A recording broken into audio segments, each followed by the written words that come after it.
kind way in which he regarded Jehovah's organization and worked with it. Thank you so much for sharing that. Now, before we speak with Brother Edwards, we'd like to provide a little background regarding Brother Mac.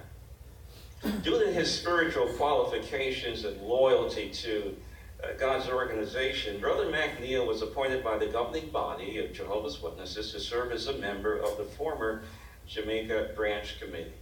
And he began serving when the governing body instituted that arrangement at the very start in 1976. So he served for 38 years as a member of the former branch committee, right up until the point where the Jamaica branch was merged with the United States branch. Now, Brother Edwards, you worked with Brother McNiel for some 40 years. And you also, in latter years, served on the branch committee with him. How would you describe the spirit with which Brother McNiel approached his responsibilities in connection with the organization? I would say 3 words: love, humility, and a self-sacrificing spirit. I think that summarizes it very well. A sister in Brother McNeil's local congregation mentioned to me recently that he was such a good shepherd. But what about Bethel, Brother Edwards? How did Brother McNiel approach shepherding at the former branch office? He was consistent, just as he was in the congregation where he served. He would visit the family members in Bethel, and he would be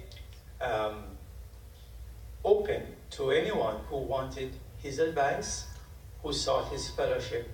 And, he was always jovial. There's always something he's going to crack a joke to make you feel relaxed. In fact, let me share with you an expression of one brother. He said, who served with us at Bethel too. He said, I appreciated his willingness to listen and his respect for what others have to say that will benefit the organization. So Brother Mac looked out not just for himself, but he looked out, more importantly, for the organization and what would further the interests of Jehovah's name. Very good.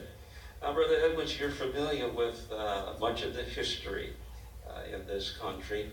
What unique situation existed, especially back in the 50s and the 60s, even the 70s, that related to the availability of marriage officers, and how did Brother McNiel, again, give generously of himself? Well, many young couples who sought his help to get married would never know that many years ago, back in the 1950s, there was only one marriage officer in the island of Jamaica representing Jehovah's Witnesses, and that was the late Alec Bantam. It was very difficult to get approval for one of our members to be a marriage officer. But eventually, Brother McNeil's application was approved, and he went right away to assist Brother Abanda in performing marriages. And just to add a footnote to what Brother Edwards mentioned, and to highlight how challenging it was back in the 50s, particularly, when Brother Bangle was the only marriage officer.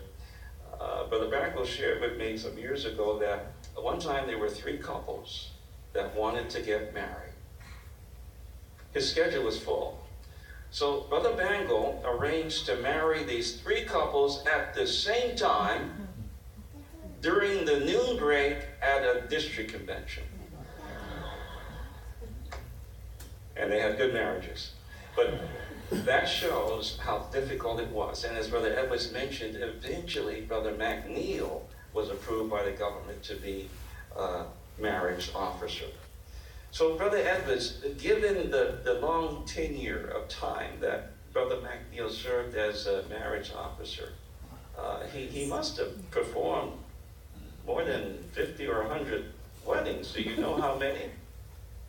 He performed a lot. In fact, for some 54 years, from 1962 until last year, he performed a total of some 700 marriages. And that's quite a bit. And therefore, we just like to say something else, Brother Georges. The last one that he performed was at age 90 last year. So he was going strong. So in harmony with Philippians chapter 2 and verse 17, we would say that Brother McNiel poured himself out for the brotherhood to the very last. It was like a drink offering, we could say. And for that, we are very, very grateful for the life pattern that he set for us. And we're sure many in our listening and viewing audience were married by Brother McNiel. We'd like to thank all three of you brothers for those enlightening and most encouraging expressions.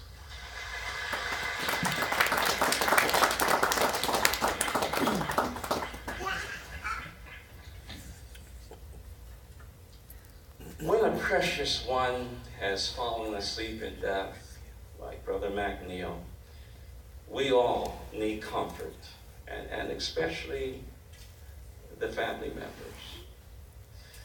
Sister McNiel, you have been such a supportive and loving wife over the years. And we understand you would have been married some 56 years, just 4 days after Brother Mac fell asleep, July the 10th. So your loss is a huge one. And what a wonderful life you and Brother McNiel have enjoyed together. Audrey, Shirley, you two have lost a precious father, a caring father, a loving father. And we want to commend you two daughters for the loving way in which you have cared for your parents over the years, and particularly during the past year when your father's health declined significantly. So please be assured, Sister Mac, Audrey, Shirley, other close relatives, very close friends, that Jehovah has tender feelings, very tender feelings for persons like you, faithful servants like you who have experienced a loss like this. And may you find comfort in the prayer of David found in Psalm 56, verse 8. Psalm 56, verse 8. David said, "You keep track of my wandering. Do collect my tears in your skin bottle. Are they not recorded in your book?